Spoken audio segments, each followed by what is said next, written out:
Ranger Bill, warrior of the woodland, struggling against extreme odds, traveling dangerous trails, fighting the many enemies of nature. This is the job of the guardian of the forest, Ranger Bill. Pouring rain, freezing cold, blistering heat, snow, floods, bears, rattlesnakes, mountain lions. Yes, all this in exchange for the satisfaction and pride of a job well done.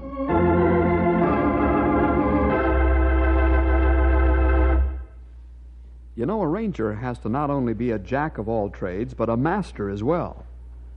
One of the sciences he must have some knowledge of is, of course, botany. And he must also know something of soil chemistry. Poor soils make poor trees, and a good ranger should be able to distinguish the symptoms as they make themselves apparent. Right now, Bill, Henry, Gray Wolf, and Stumpy are out in the forest taking soil samples, which they'll deliver to the lab at the State University for analysis. Stumpy's a little unhappy as he drives a pick into the frozen ground. Here's the story, The Old Diehard.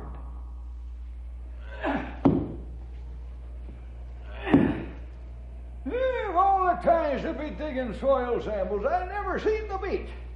I just as well be digging hunks of granite as this stuff. You get the pick in the ground, you can't get it out. You get it out, you can't get it back in. Just like digging into a bunch of bear traps. Stumpy's really singing a sad song over there, Bill. He's sure unhappy. I hear him, pal.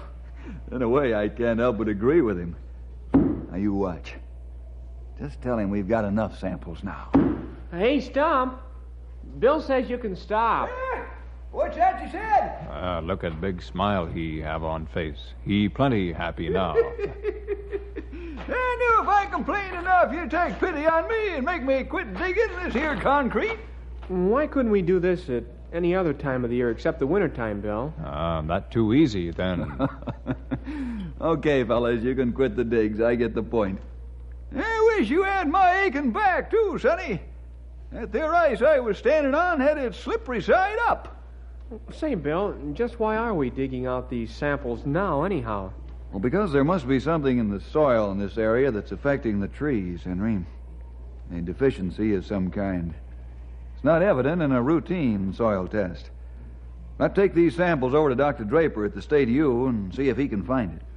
Yeah, now that you mention it, some of the trees do look off color. That right, Henry. And it's not from winter either. I'll say it ain't. These here trees should be green as grass all year round. Okay, let's bundle up the samples and take them over to the lab.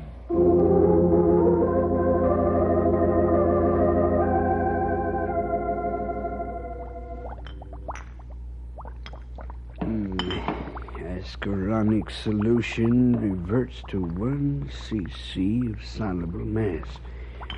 Not good enough. Looks like I'll have to try again. Hello, Doctor. Now, you don't have to call me that when we're alone, Melvin. Not when you've been calling me Gramps ever since you were knee-high to a Bunsen burner. It's sure hard for me to get used to calling you Doctor. It sounds kind of cold. Well, it's for dignity's sake, Melvin. I wasn't very dignified when we had pillow fights not too many years ago, was I? Well, dignity or no dignity, Gramps, I think you're the best granddad a fella ever had. Say, I better get working on that artificial photosynthesis. I'd rather you worked on that new explosive formula, Melvin. You can start your own experiment as soon as you've completed developing my new theory of hypo-explosive reactions. But, Gramps, I just want to... Melvin, let's not start the day off with an argument. I have too much vital data to observe to get upset. Besides, we shouldn't be quarreling, should we? Okay, Gramps, you win. I'll get started as soon as I change into my lab clothes.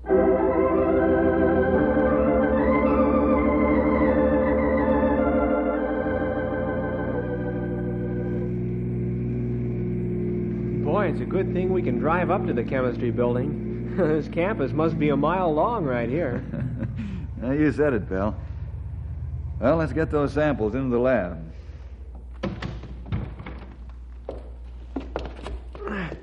I've got one box. Well, I guess I'll have to carry the other one, since you seem so reluctant to carry both of them. Well, I like that. Let's go, pal.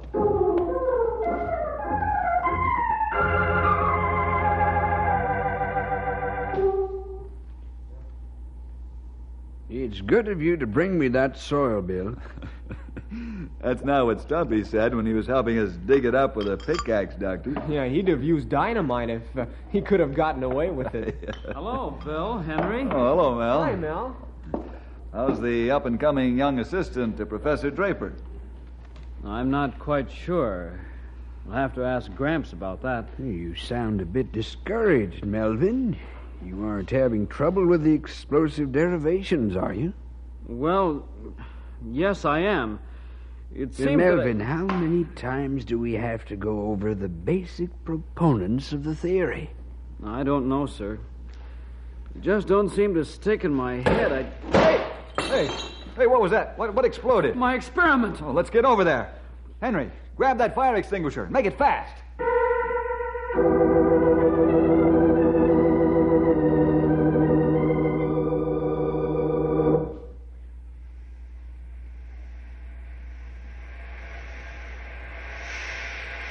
Give the wall a little more fire killer, pal. Okay, Bill. Oh, boy, what a mess. It certainly is.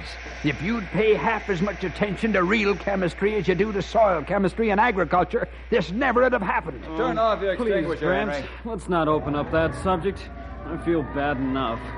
Raj, who turned in a fire alarm? I suppose someone who heard the explosion and saw the smoke. I'll let him off and tell him everything's under control. I'll help Mel clean up this mess, Bill. I'm leaving before I have an attack of apoplexy.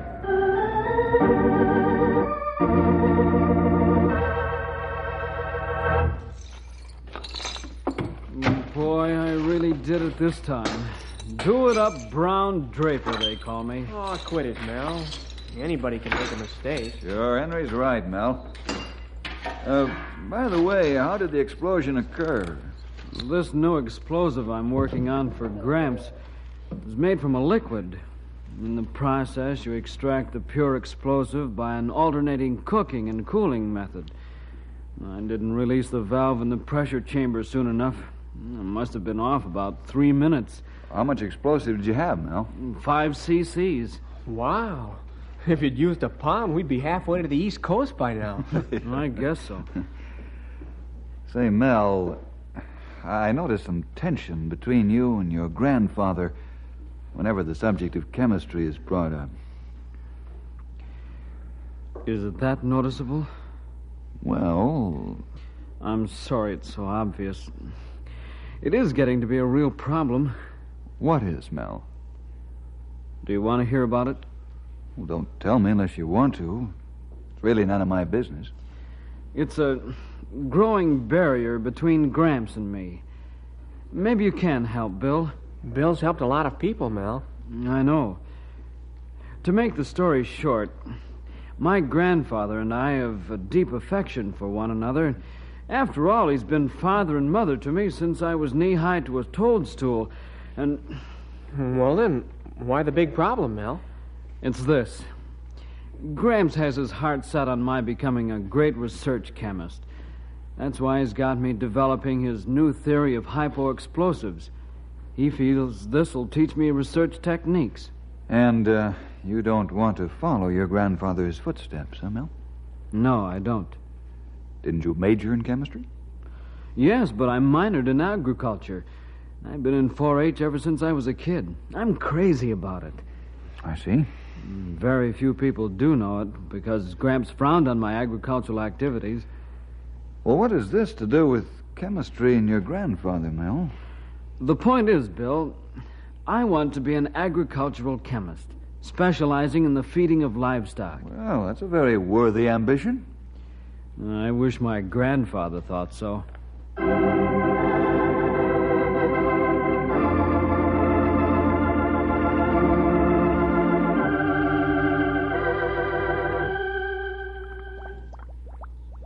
Well, to hear the reports, Bill. I hope I didn't take too long. Thanks a lot, Doctor.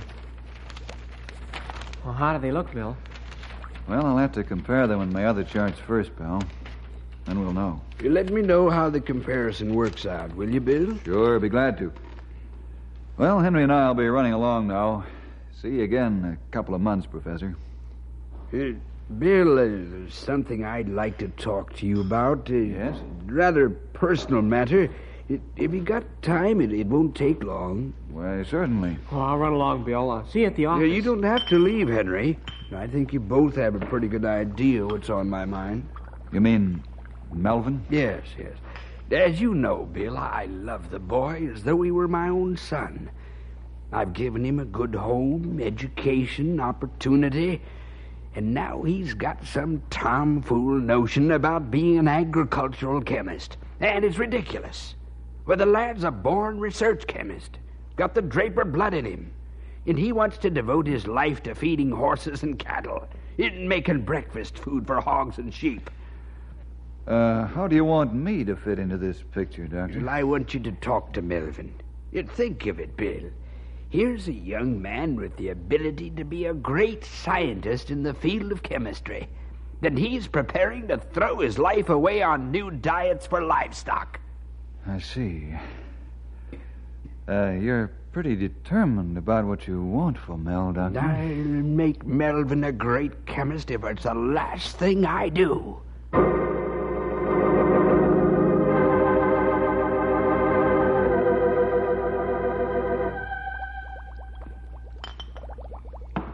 One hour, 5 minutes, 30 cc's. Oh, Gramps. Melvin, I've just talked with Peter. He says you're going out to the ranch over the weekend. That's right. I've got to work on my feeding experiments. And what about this experiment? When are you going to complete it? The weekend would help shorten the time considerably. I know, Gramps. But I've got to weigh the cattle I've been feeding and record the data. It's got to be done this weekend or I'll throw the cycle You'll off. throw the cycle off. Now, what do you think you're doing to my experiment? Oh, please, Grandfather, let's not argue. I'm sorry I can't stay. You're sorry. And one of these days, I'm going to give up trying to make a scientist out of you. And I wish you would. I'm tired of it.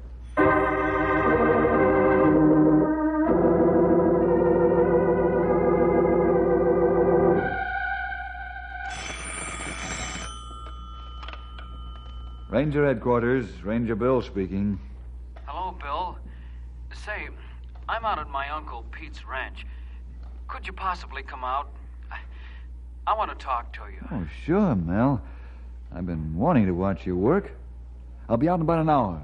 Thanks, Bill. Thanks a lot.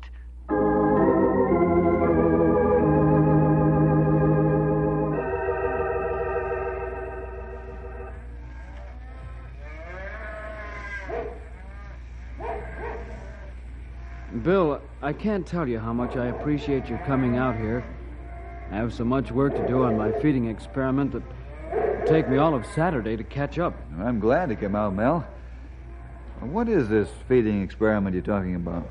Well, I've worked up a new feed formula for beef cattle to make them grow faster and finish off and fill out much better than any feed on the market today. That is, I hope it will. What do you mean? Well, you see, all I have is the theory. Now I'm recording the actual growth data. You'll notice that I marked one feeding pen A and the other B. Yes, I noticed that the first thing. I guess I made the letters big enough. Well, pen A has the cattle who are eating my new formula seed. And pen B cattle are being fed standard roughage and grain, plus a standard supplement feed. So now you're recording the growth made by each group of cattle to see if those eating your special feed make the gains that you say they will. Right. Now I'm getting the facts to prove or disprove my theory. If the facts prove I'm right, then I'll be able to give the agricultural world a better feed at less cost. Which in turn will give the rancher and farmer a higher profit. Yeah. This feed can be adapted for other livestock and poultry as well. Bill, I've something to show you. Yeah? Something that, to me, is very important. Will you read this? Sure. Oh, Mel, this is an offer for a fellowship at the Agricultural College of the State University. Oh, that's wonderful. Congratulations. Thanks, Bill. There's only one hitch in it. Oh? Professor Draper. Yes. If I accept this, it'll hurt Gramps deeply. I suppose it will. Your grandfather seems to be dead set against you being anything but a research chemist, Mel. If you only knew how dead set he is. What really worries me is how Gramps feels. I don't want to hurt him, Bill. That is, not any more than I have to. What do you mean by that? Well, I feel that I should accept this fellowship. It's what I've dreamed about. Agricultural chemistry is what I've always loved. I'm not a research chemist, Bill, but I don't want to break Gramps' heart because of my own ambitions. Mel, don't let this throw you. I think the bond of affection that you two have for each other will straighten the thing out eventually. You think so? Even though Gramps is what you might say, well, stubborn? I think so. In fact, I'm sure it will with the Lord's help. I never thought of asking the Lord for help. I'm ashamed of myself. Well, the Lord can and will do great things if we ask Him, Mel. What do you want me to do? How can I help? You just keep on doing a good job at the lab. Don't give up your feeding experiment either. I'll see what I can do to convince your grandfather. I hope you can. Let's pray before I leave, shall we, Mel? All right.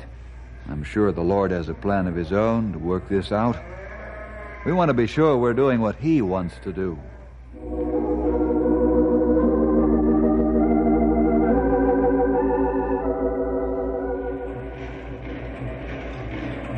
Well, now you have the whole story, Ben. Yeah, I see.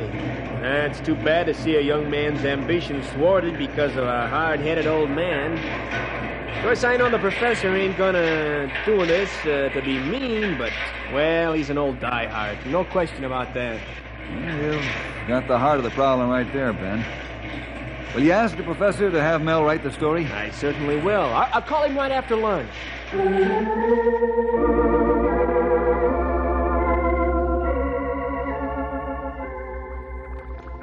Melvin, just think of it. The newspaper wants you to write an article on hypo-explosives. But, Gramps, you should write the article. It's your theory. Nonsense. You're working on it with me, aren't you? Oh, this will get your name right in public where it belongs.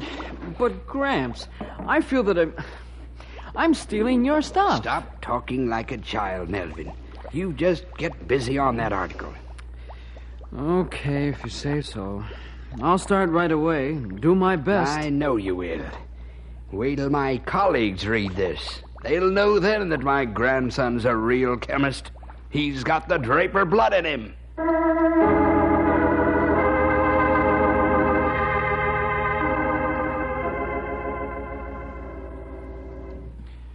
Dr. Petch, what do you think of young Draper's article on his grandfather's hypo-explosive theory? Well, to be perfectly candid, Doctor, I think it's poorly prepared. He's certainly not a chip off the old block, I'd say. And your opinion, Professor Conlon? Quite of the same mind, Dr. Matthews. I feel that Draper is wasting his time with his grandson. Well, who's going to tell the old man? I hope we don't have to tell him. He'll ask our opinion. Yes. And I, for one, don't want to hurt Thaddeus. Point is, somebody have to tell him the truth sooner or later.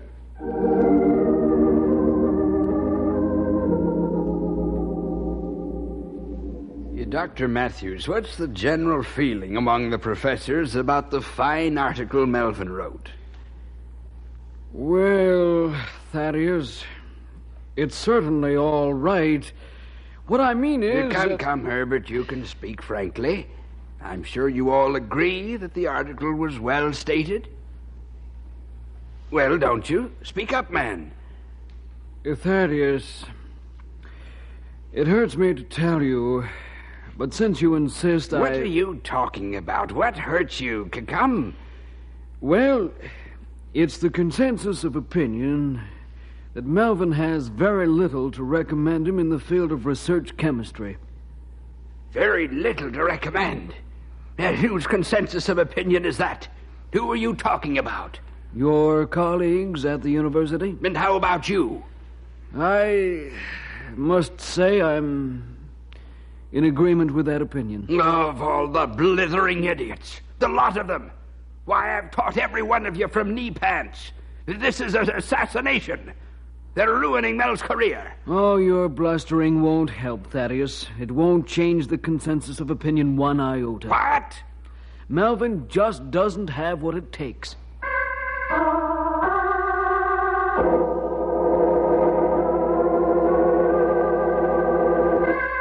Bill, I'm sure they're trying to put one over on me. They? Who, Doctor? I don't know, but whoever it is must think I'm not only old, but unconscious as well. How do you mean that? Well, somebody prompted Ben into asking me to have Melvin write that article. Yeah? Just to prove that Melvin is not a research chemist. I think he is. Just so I wouldn't stand in his way to accept the fellowship he's been offered. Well, I'd say that was a shrewd guess, Doctor. But what this person doesn't know is that I can pull one out of the hat, too. What do you mean? Well, I've asked Melvin to bring me a sample of this cow feed that he's working on. And I'm taking it to Alden Temple. He'll tell me whether or not Melvin's a chemist or a cattle dietitian.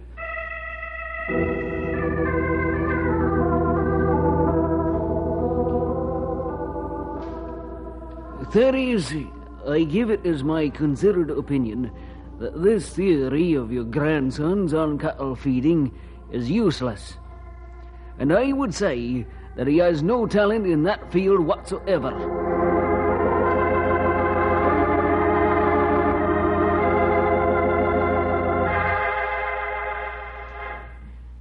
Bill, it's no use. I just can't get ahead of Gramps. Alden Temple told Gramps my cattle feed wouldn't even make a good batch of birdseed. Hey, keep that chin up, young man. You're not discounting the Lord's part in it, are you? Perhaps I am, Bill. But I can't forget that Alden Temple is the best cattle expert in this part of the country. Yes, Alden Temple is an expert cattle judge. But he knows nothing about feeding. Are you sure, Bill? I'm positive. He's interested only in the finished product, not how you grow and develop it. Of course, he may think he knows, but he doesn't.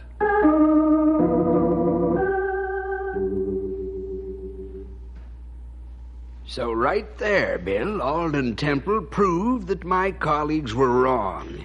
Melvin's not a cattle feeder, Bill.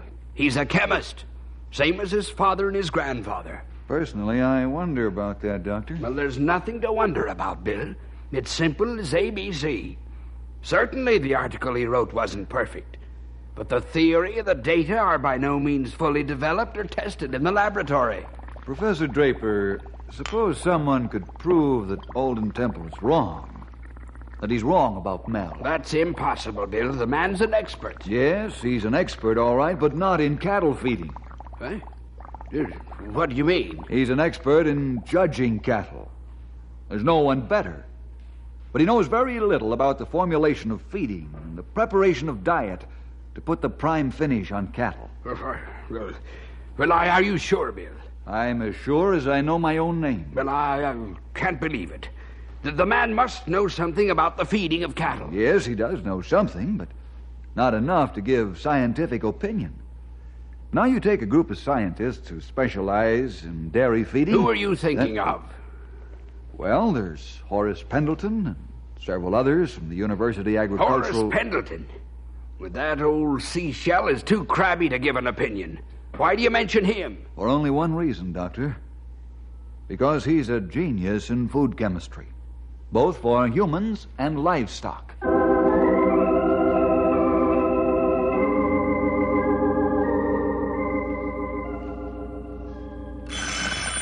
I got it, fellas. Ranger Headquarters, Bill Jefferson speaking. Bill, this is Horace Pendleton. Oh, yes, Doctor. How are you? Just fine, thank you. Bill, my understudies and I have completed our work on Melvin samples. Hey, that's good news. What's the verdict? Well, I'd rather hold that now until I can talk face-to-face with that old grizzly bear, Thaddeus Draper. We want his grandson there, too. Now, you make arrangements for a meeting at 2 o'clock this afternoon here at my laboratory. I certainly will. We'll be there.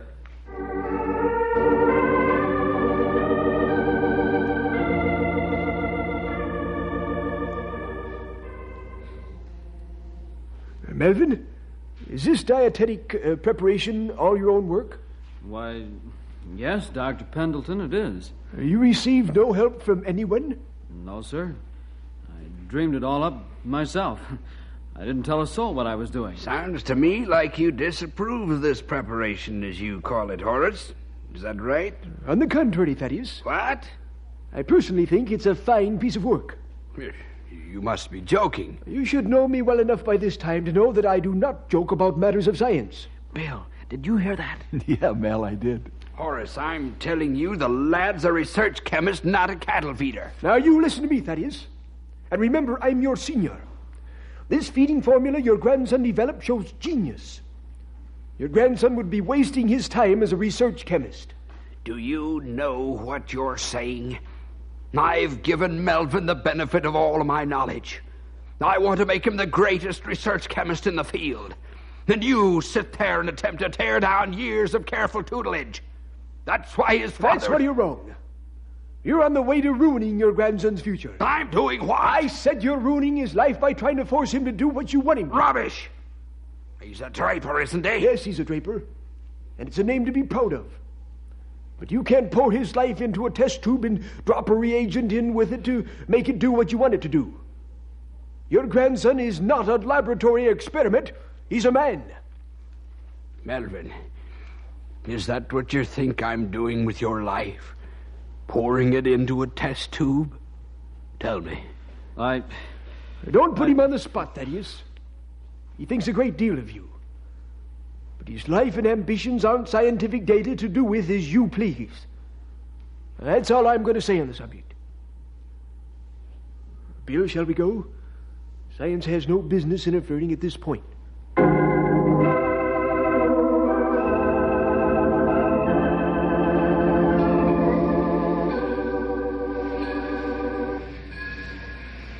Melvin, since you're going to be an agricultural chemist, I want you to be the best agricultural chemist in the world. I'll try, Gramps. That's a promise. I'll make full use of my fellowship and try to be an associate professor just as soon as I can. Now, I want you to be proud of me. Dad, too, if he was living.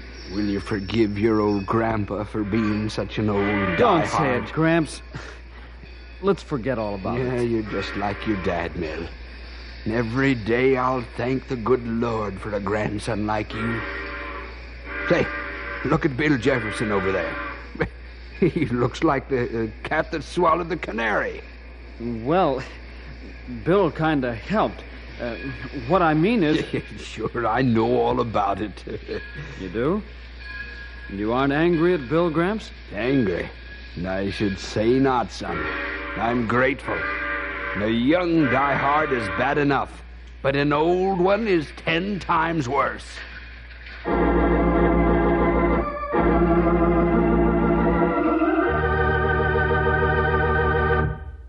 Well, it was nip and tuck for a while, wasn't it? But Mel finally won out without hurting his grandfather. With the Lord's help, of course. Well, we'll see you next week for more adventure with